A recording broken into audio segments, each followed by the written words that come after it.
Olá, eu sou a doutora Laíse, cardiologista e apaixonada por educação em POCUS. Hoje eu quero conversar sobre medidas ecocardiográficas básicas que um examinador POCUS consegue realizar rapidamente.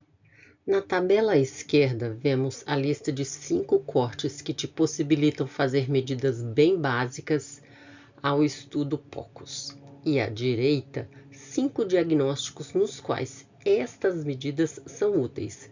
Lembrando que a intenção aqui é te dar ferramentas básicas e não as exaustivas listas de ferramentas para um diagnóstico ultra refinado. Obviamente, começamos sempre com uma análise subjetiva das estruturas cardíacas que te auxiliam a interpretar um paciente com choque ou em dispneia. Começando pela quantificação do derrame pericárdico, devemos ativar o caliper para medir ao nível das câmaras ventriculares a maior distância entre o pericárdio parietal e visceral no final da diástole, que corresponde à maior cavidade do ventrículo identificada com a válvula mitral aberta. Observe também o comportamento da parede livre do ventrículo direito em múltiplos cortes e da veia cava inferior ao subcostal, pois tamponamento é um tipo de choque obstrutivo. Derrames pericárdicos pequenos, eles têm até 1 centímetro, derrames moderados entre 1 e 2, e qualquer coisa maior do que 2 centímetros são derrames severos. Lembrando que as janelas para se avaliar o comprometimento do enchimento do ventrículo direito são as paraesternal, eixo longo e subcostal.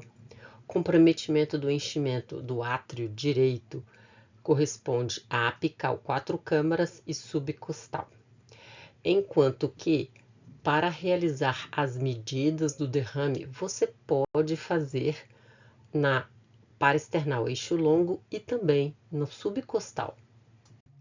Após a avaliação do pericárdio, você pode focar aqui na dimensão dos ventrículos, nada muito complicado nem trabalhoso. Realize uma avaliação qualitativa. Num coração adulto normal, o ventrículo direito tem no máximo 2/3 do volume do ventrículo esquerdo. Em geral, isto serve para qualquer corte. Ventrículo direito igual ao ventrículo esquerdo indica dilatação do ventrículo direito discreta. Ventrículo direito maior do que o ventrículo esquerdo indica dilatação pelo menos moderada. Nestes casos, o paciente precisa então ser encaminhado para um eco formal. Outra avaliação qualitativa extremamente útil para detectar dilatação de câmaras é observar a razão entre o ventrículo direito, a aorta e o átrio esquerdo na janela paraesternal eixo longo. Ela deve ser 1:1:1. Novamente, use o caliper para medir e, se quiser medir, você deve medir a cavidade sempre no final da diástole. Se não tem ECG, não tem problema. Acompanhe o movimento da válvula para te ajudar na identificação da diástole, ok? E se você conseguir obter um corte dedicado do ventrículo direito não encurtado, esta aqui é uma boa oportunidade para realizar as medidas do VD.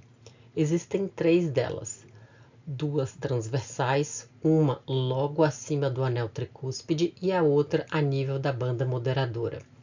A medida longitudinal, ela vai do anel tricúspide até o ápice do VD. Novamente, deve ser feita a medida no final da diástole, e os valores de referência estão demonstrados na tabela à direita. Eu vou agora cobrir técnicas mamão com açúcar para avaliar a função ventricular esquerda.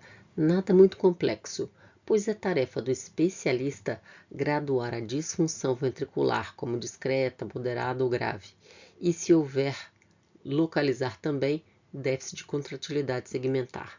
Precisamos ser capazes de categorizar uma função ventricular entre preservada, deprimida ou um modo Carnaval da Bahia, tecnicamente denominado como ventrículo hiperdinâmico. Mas o que devo olhar durante uma avaliação qualitativa? Bem, observe o espessamento das paredes do ventrículo, aprecie a redução da cavidade ao final da sístole, ela deve ser pelo menos de 30%. Observe o movimento do folheto anterior da válvula mitral no sentido do septo interventricular logo no início da diástole. Use múltiplos cortes para isso e integre sua experiência e intuição.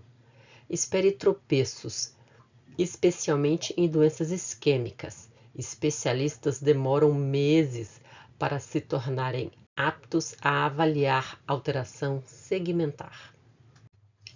Vamos começar agora a medir a função ventricular pelo EPSS, que nada mais é do que a distância entre a cúspide anterior da válvula mitral do septo interventricular logo no início da diástole.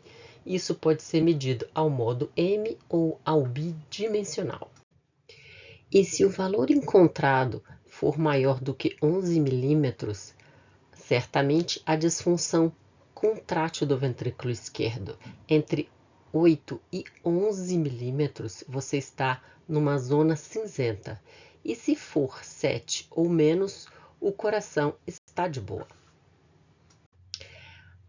E EPSS ele pode ser zero quando o ventrículo está hiperdinâmico. Ou seja, o coração está dizendo, vamos dar a volta no trio. Vamos dar a volta no trio. Como o EPSS é uma avaliação unidimensional da função global do ventrículo esquerdo, você pode utilizar este número e aplicar na fórmula que está nesse slide para ter uma estimativa da fração de ejeção.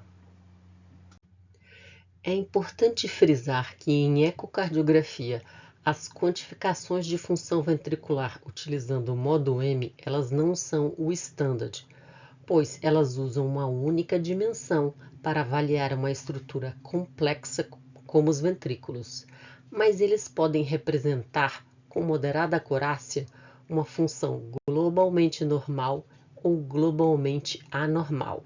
Fica a dica. Agora o MAPS. O ventrículo esquerdo possui fibras de configuração geométrica que promovem um movimento de torção da cavidade, promovendo o encurtamento longitudinal, circunferencial e azimutal. Quando aplicamos o modo M no anel mitral, estamos quantificando o encurtamento longitudinal da câmara.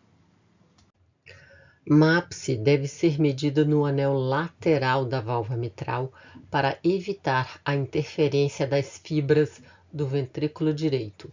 Mova o cursor do modo M a nível do anel lateral da válvula mitral, como na imagem indicada à direita, e meça o deslocamento do anel no final da diástole ao final da sístole. O valor de referência deve ser maior que 10 milímetros. Importante, o cursor deve idealmente estar perpendicular ao anel. E se você conseguir uma boa imagem do anel da válvula tricúspide, podemos então medir o TAPS, que é o deslocamento das fibras longitudinais da parede livre do ventrículo direito, sempre no final da diástole ao final da sístole, e o valor de referência do VD é de 17 milímetros ou mais, pois boa parte do esvaziamento do ventrículo direito advém das fibras longitudinais. E por fim, a colapsabilidade da veia cava inferior. Uma veia cava inferior dilatada e sem colapso aponta para a congestão e elevada pressão venosa central.